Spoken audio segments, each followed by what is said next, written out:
Tapusin na natin ang paghihirap ng mga nakakaamoy ng kilikili nyo. Damay na din natin ang hindi kaaya-ayang amoy ng ating paa. Maasim na amoy ng katawan pag nagpapawis, lalo na sa mga chubby, madalas itong maamoy. Wash out din ang bungang araw, mamaso, kati-kati sa katawan, buni, an-an, hadhad, alipunga, psoriasis, butlig-butlig sa balat. Pati ang problema sa balakubak, aalisin din natin. Mapapakamot ka na lang at mapapasabi sa sarili, ganun lang pala ang lunas dyan.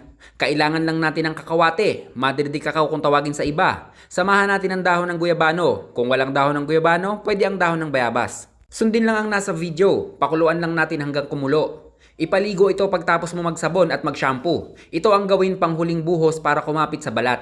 Mas maganda ito ipampaligo bago matulog. Presko sa pakiramdam at mapapasarap ang iyong pagtulog. Yung tinatawag na lamig sa katawan at pasma, tangay din ito. Mataas ang antibacterial at antifungal properties ng dalawang dahon na ito. Dahilan para mawala ang anumang amoy at problema sa ating balat kasama na ang buhok. Kaya din itong puksain ang lisa sa ating buhok. Maganda ito sa batang chubby or batang pag pinagpawisan ay amoy maasim. Gawin ito 3 or 4 na beses sa loob ng isang linggo. Maganda ito ipaligo sa mga bata bago pumasok sa school.